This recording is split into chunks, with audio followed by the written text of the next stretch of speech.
Welcome to the Null channel. All right, so today we are talking about networking in Kubernetes. And if you're like, oh, networking, it's old, it's boring, it's dumb, Kubernetes networking is actually really complicated, and it's something that you're going to need to master if you want to master Kubernetes. Kubernetes networking actually has a lot of different layers, and you're really going to have to be quite comfortable with them at each level. So it's important to understand these things going forward so that you know how to debug and troubleshoot problems at each level of these layers. So let's get started. 3, 2, 1, 0.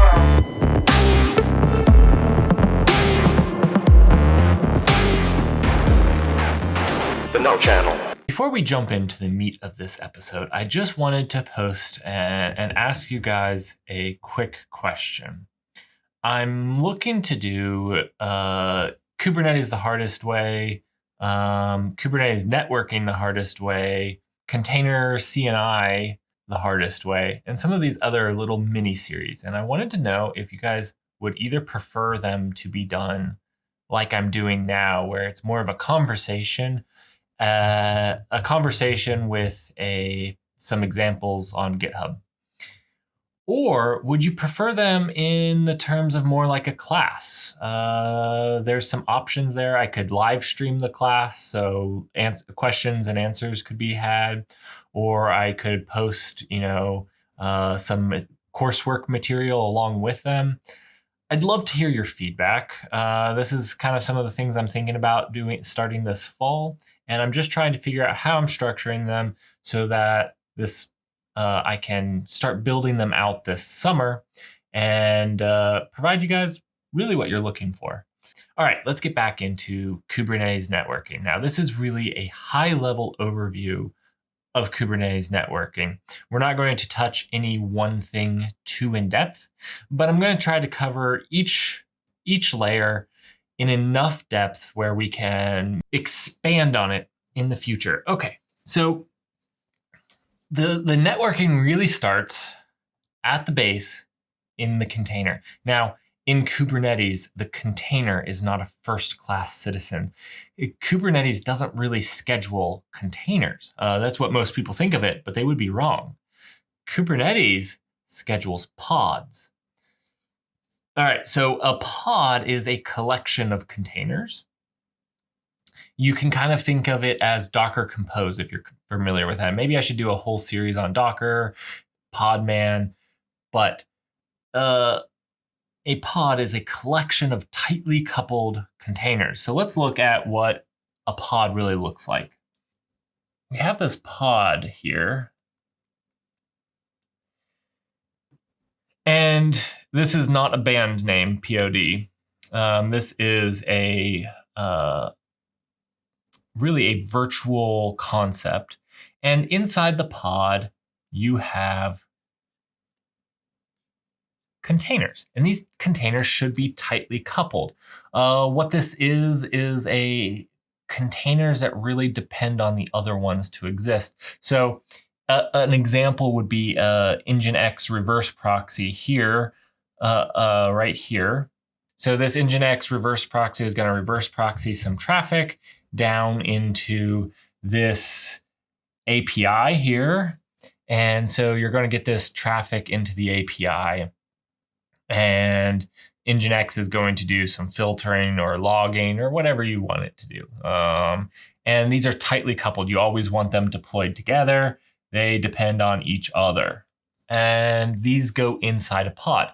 Now, what a pod's networking does, so how these two containers communicate, would be localhost. So this pod acts like a machine. So all of these containers in the pod can communicate with each other via localhost and a port. And so this way, really, you can not worry about the networking inside of a pod.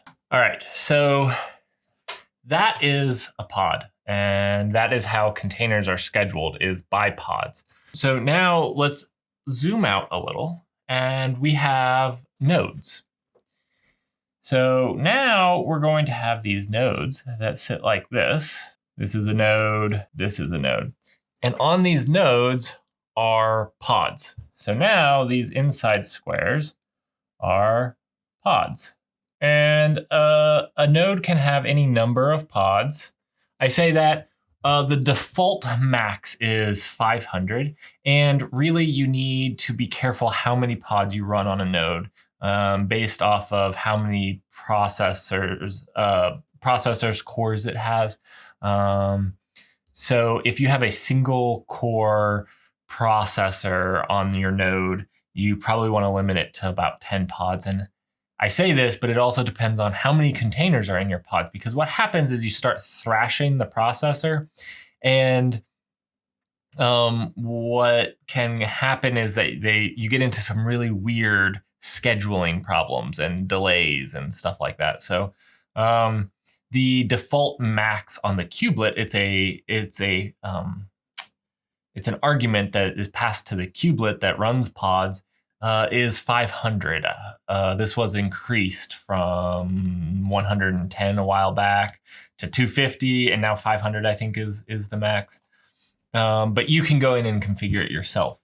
So let's go into the networking between these. These nodes get IP addresses given out by your router or whatever assigns your DHCP server or whatever. And so these are going to get some IP address scheme. And for simplicity, let's just say this is 10.1.1.1/24. And that's their IP addressing scheme. All right. Now, your pods in here, one of the rules of Kubernetes is that all pods must be able to directly address all other pods, and all nodes should also be able to address all other nodes across. So that means not only should this pod be able to address that pod, but this pod should also be able to address this pod. All right.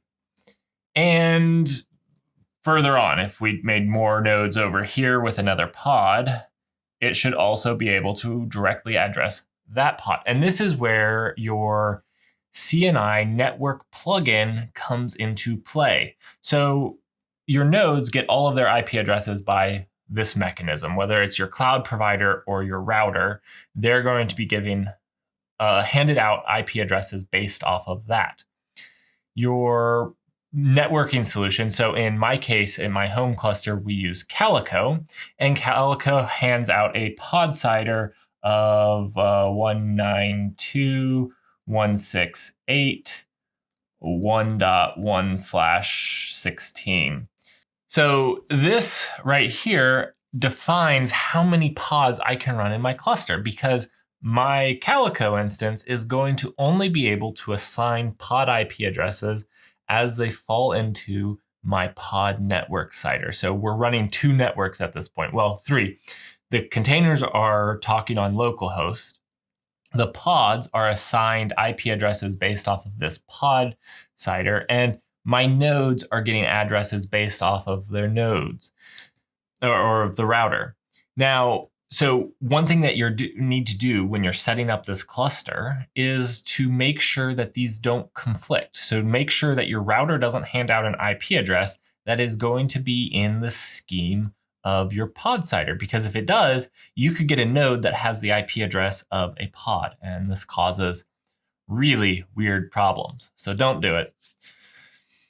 All right, so this is handled by, I had already mentioned, the CNI. The CNI is an interface that Kubernetes basically says, I don't really want to know about pod networks. I really don't want to know about it.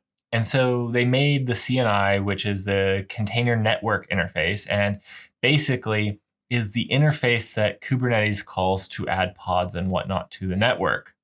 And the CNI takes care of all of that for it. So this is one of the things that I want to do in the future. I want to do the CNI the hardest way. I want to go into pod networking, and we'll build. I think it's going to be a 6-video series.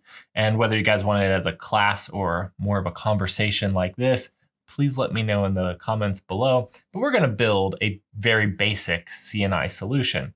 Not one that you would use in production, but we'll step through everything that we need to know. That way, when you have a problem in production, you're intimately aware of the issues that come up when making one of these solutions. We're going to zoom out now to the cluster level. Here is the cluster.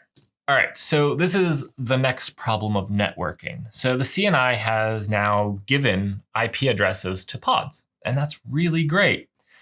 But this pod is the only pod running my blog. All right, it's exciting. It's my blog. If you guys don't read my blog's not up yet, but that is the only pod running my blog. These are some other things. How do we know what IP address it is? Because honestly, it could die. It could die and get rescheduled not only here with a new IP address, so it could get rescheduled here with a whole new IP address because the pod, the CNI plugin is going to assign it a IP address, and it doesn't have to be the same. Or it could even be scheduled over here on a different node. Not only that, we could run 2 instances of the blog, one here and one here. And how do you get traffic to both of them? So the cloud's this thing, this nebulous thing out here. And we need to figure out some way to map traffic from the cloud to our pods. And this brings us to the next layer of networking in Kubernetes. These are things called services. So a service is going to sit here in your cluster. So it's going to be able to talk to these right here. So this service is going to give you a IP address in here inside the cluster that can direct you to where these things are. We still have a problem because we need to expose this service somehow. So this service inherently is inside the Kubernetes cluster, which means that you could only access the service from other nodes, which actually is fine. You can make services that aren't exposed to the outside world because it's just for other things. So let's say I had a database that I wanted accessible by my blog, but I didn't want the database accessible by anything outside the Kubernetes cluster. Now, obviously, it's vicariously accessible through the blog because you get the blog, and the blog is probably loading information from the database. But I really only want the blog to hit the database service that's sitting over here, the DB service. And it can go here and go hit my DB instance or whatever. So it's completely valid to not expose services if you don't want to. But in the case of my blog, I really actually do want to expose the service. And my air conditioning just turned on. 1 second, I gotta go turn it off because as you can hear, it makes a terrible noise in the microphone. So as I was saying, it's completely valid to have a service that doesn't get exposed. But we want to expose our services. Let's be honest. This blog is going to be the greatest blog out there. Everyone should read it. So we definitely want to expose it. Now we have a couple options to expose this service. The first would be a node port. Let's explain a node port. I don't think you should use a node port.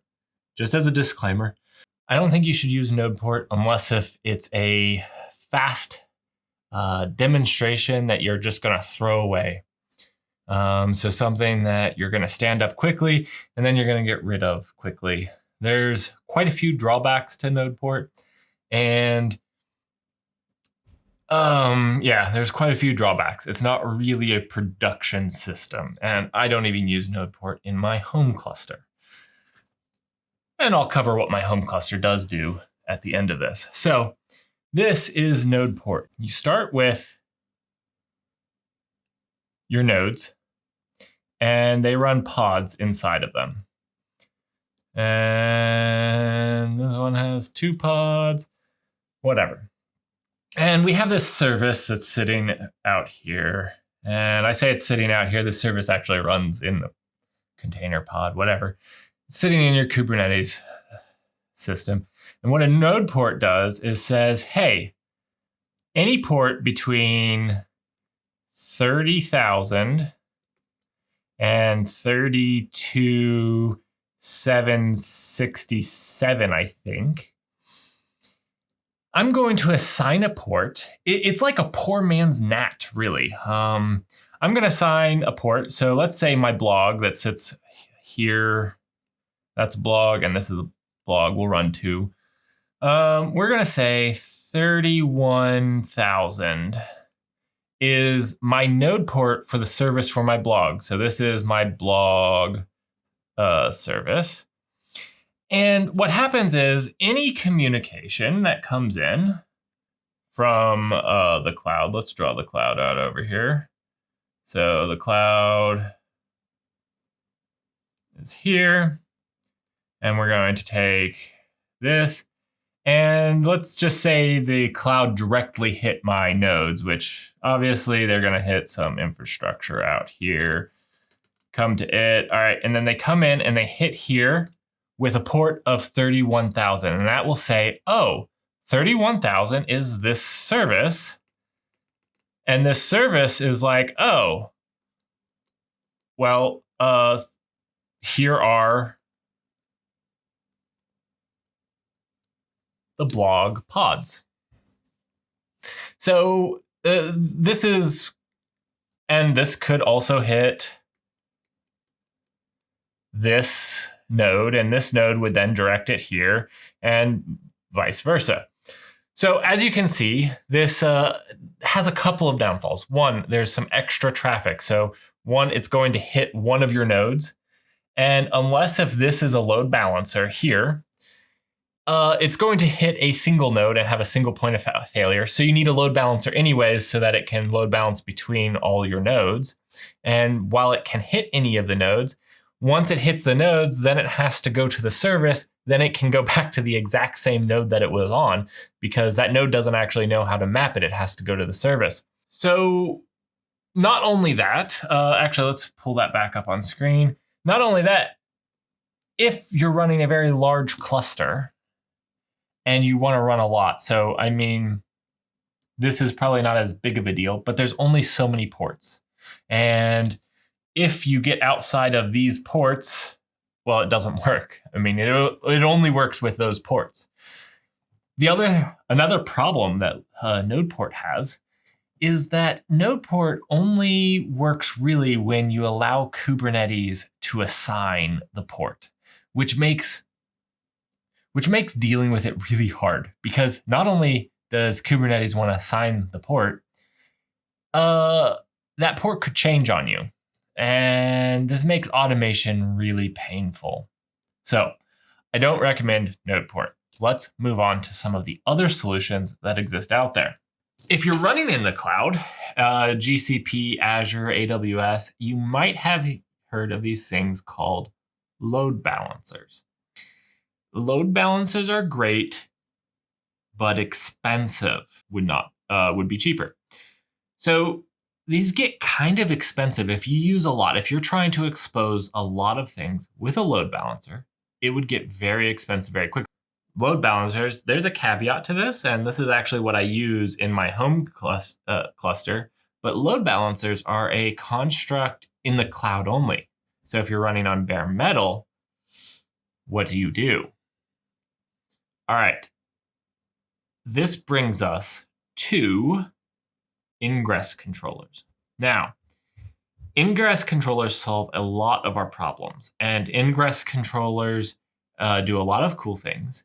And the one caveat to everything I'm going to say here is they operate purely at level 7 of the OSI model. So if you wanted to have 2 IP addresses for 2 different things, you couldn't use an Ingress controller. That's just not possible with it. It's not what it's designed to do. Now, if you wanted to have blog.nullchannel.dev and home.nullchannel.dev, you could do that with an Ingress controller because this is all inside level 7 routing. But if you wanted to have 2 separate domains, now you're talking about needing to split out, having a different IP address, and you need another load balancer or another route of traffic. So this is just a limitation of the feature, but it does solve a lot of the problems. So there's a lot of different ingress controllers, and there's some of them that are built in with service meshes. So what I use, and I'm not necessarily touting this over anything else, I'm using Istio, and there's a reason I'm using Istio, and we'll get into that in a second. But Istio provides its own ingress controller. Kong has an ingress controller. HA Proxy has an ingress controller. Nginx has an ingress controller. There's a lot of ingress controllers and a lot of ingress controller plugins that you can use that are really cool and useful. You can actually use multiple ingress controllers. Actually, that's another point that I didn't touch on when we were talking about CNI plugins. You can actually use multiple CNI plugins at the same time. So I use Calico for my layer 3 routing, but I could also use Cilium for my layer 7. I could do security policies at layer 7 with Cilium. Cilium with Envoy built into it. So I could use multiple ones there, and that also is true with ingress controllers. You can use multiple ones for your ingress controller. So what does this look like? What is this whole thing? So first, we have our cloud that's going to sit out here. Let's make a happy little cloud right here. Sits right there. And now we're going to have our external router or external modem, whatever. That's going to be the entry point to our network. This is going to be our external IP address. This is our firewall. Let's let network traffic in. What you really need from here is your load balancer. So we need, or if you're in a production world, you need, your highly available load balancers. I'm just going to draw 2. All right. So now what these load balancers do, instead of node port, because as I've discussed, node ports aren't really a production thing. They're just for you're playing around with Minikube on your laptop. Node ports are great. Other than that, we don't want to use node ports. All right, so we have these load balancers, and now we have our Kubernetes cluster that sits here. All right, so now we have this traffic, and what we have here is, I'm not going to draw the nodes, so forget nodes, because honestly, we don't care about nodes at this point. We're not trying to manage nodes and anything like that. The nodes you can really forget about at this point. Not that they're not networked together or not a thing in this Kubernetes cluster, but they just confuse the diagram. So the next thing that we have is we're going to have these services that sit here. And this is my blog service. These are all services. This is DB service. Doesn't matter. This is some service. All right, so that's our services. And what we have here is we have a thing called Ingress. And this Ingress here can route traffic based off of let's say, so blog here is, and this is, so blog.y.com, if I owned y.com. And then this one would be free.y.com. So Ingress is going to be able to route based off of the domain name and these level L7 things. And so it can do these layer 7 load balancing types of things in your Ingress controller. Your load balancer is going to be able to communicate with Ingress, and Ingress then the base services back here. And these services are going to talk to pods back here. So let's draw this communication out. We're going to get traffic coming into our domain. And these are going to hit, this traffic is going to hit load balancers. And these load balancers need to be configured to talk to Ingress. And Ingress is going to be exposed using one of those load balancers. It's going to be given a service, be exposed using a load balancer. And so that load balancer is going to give Ingress an IP address that it will hit. And this will give traffic into Ingress. Now that traffic is in Ingress, it can route traffic to the proper service. And once it gets to the proper service, it can now route it to the right pod. And this is a high-level overview of how networking works in Kubernetes. This is how you get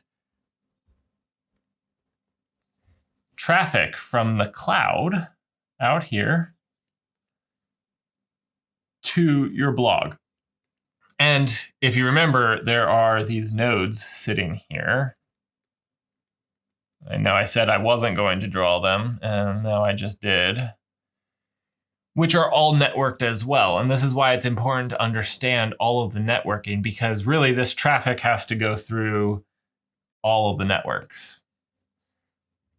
But this is how your Kubernetes cluster handles getting messages from the cloud, getting requests, get requests, post request. That's another thing. Layer 7, if you're not familiar, can handle the different types of whether it's a GET or post request, your HTTP request. It's very knowledgeable about HTTP. So that is all types of stuff that can be handled by your Ingress controller. But it can't do the things that load balancers are there for to do. So your load balancers are vital, but you don't need a load balancer for everything that you expose. You can use these Ingress controllers to help manage that. So blog.nullchannel.com and dev.nullchannel.dev. None of them, you don't need a load balancer for each one, since the Ingress controller can handle that. All right. So how am I doing it? Because if you remember, I previously said these things, these load balancers, are only a cloud thing. And that was true for a while. If you wanted to do this, you would have had to implement your own load balancers or do some crazy stuff or just use node ports with some load balancers that pointed to your entire cluster, which is actually pretty bad. There's a project called MetalLB. So MetalLB provides load balancers on bare metal. And this is really cool and is what I'm using in my home cluster to provide a load balancer to my Ingress controller. So my Ingress controller gets a type of load balancer and is able to get communication directly from the load balancers to my cluster, just like a cloud service. So that picture of the cloud,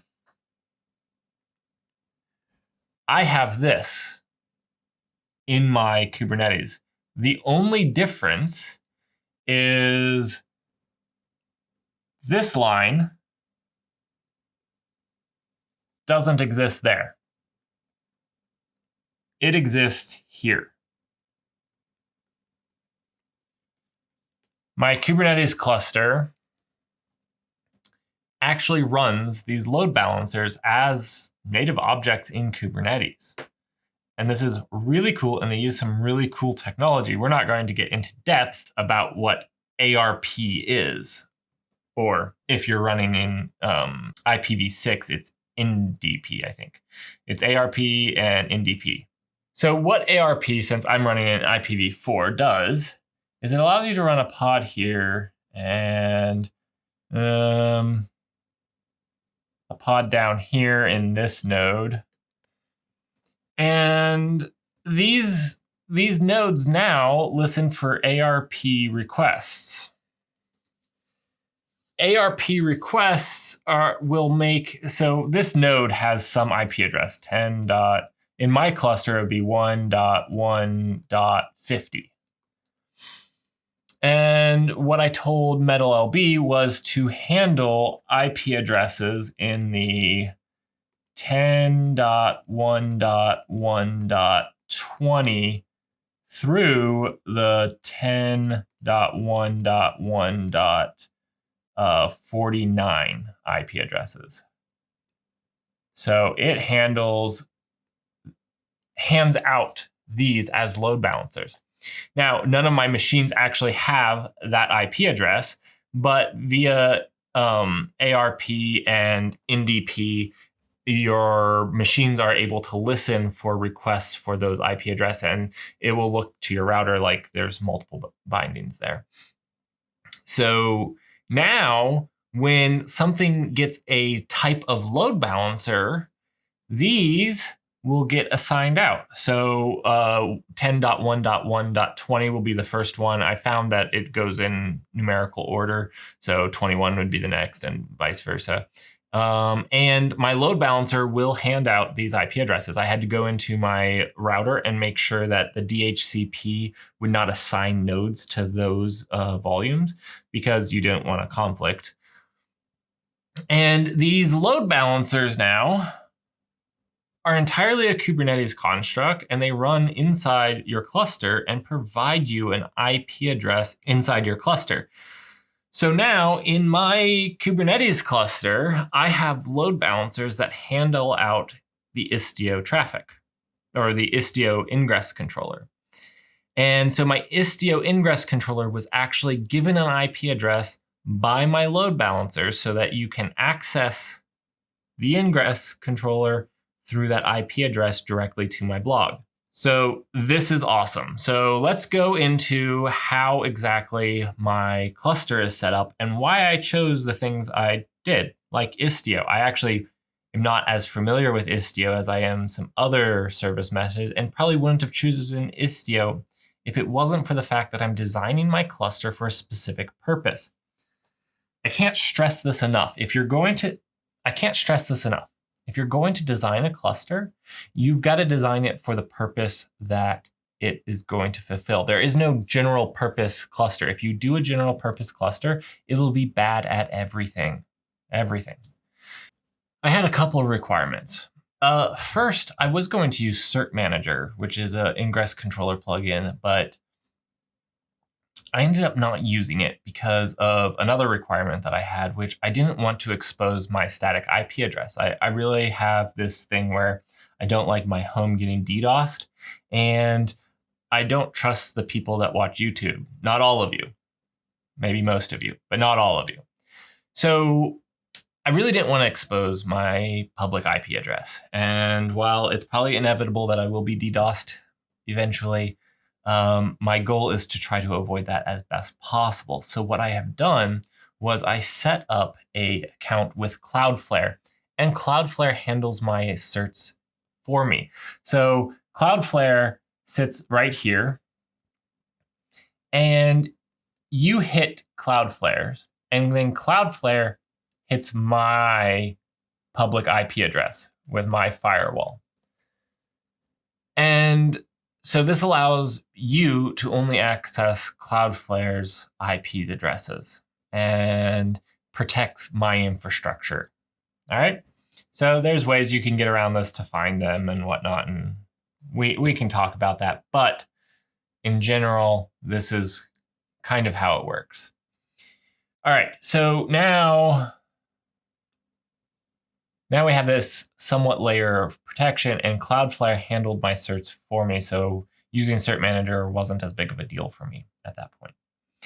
Although we might still use it later on. One of my big things that I always suggest is only add complexity when you have a requirement for said complexity. Don't just go adding it before you actually have a requirement.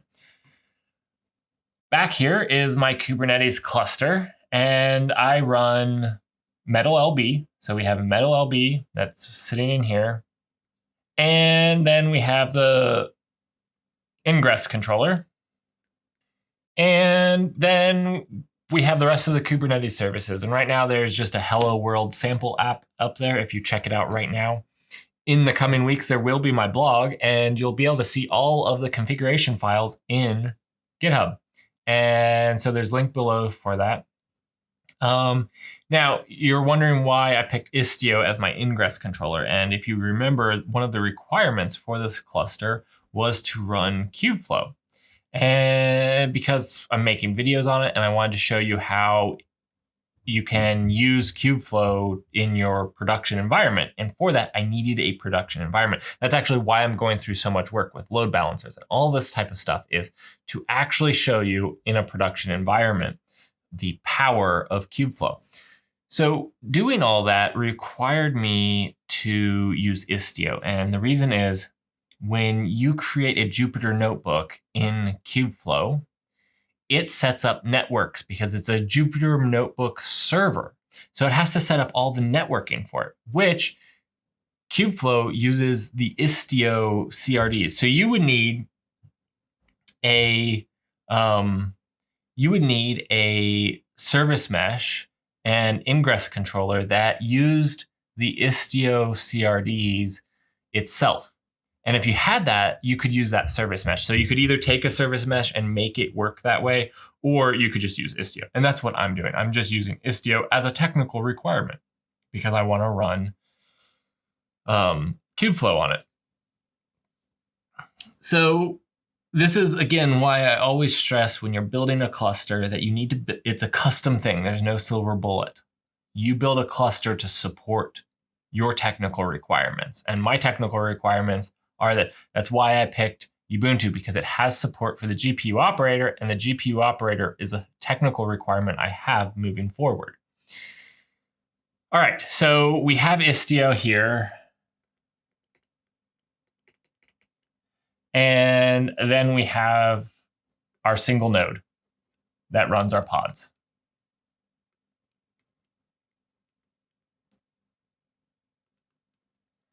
And that's the cluster as it is. And that was an overview of networking in Kubernetes. And I hoped you liked it. I hope that you guys found this talk. I know it was a very long one. If anybody watches this full thing, thank you for watching. And I hope that you really enjoyed it. I hope that you found it fun and entertaining and educational. I'm working on making these more helpful to you guys. So please leave me comments on what you'd like to see, how I could make this better for you guys. Let me know if you'd like me to do this more in a class type of setting, because I could do that, and that might be an option. If you have any questions or confusion about this, let me know. I can make a follow-up video on networking. I already have planned like things like the CNI plugins the hardest way. So we are going to dig into these things and understand them better in the future. All right. Thank you for watching. Please remember to like and subscribe. It lets me know that you guys are really enjoying my content and want to see more. If you did not like this content at all, please go ahead and subscribe. Leave a comment on how it could get better, and stick around and see if these videos get any better for science.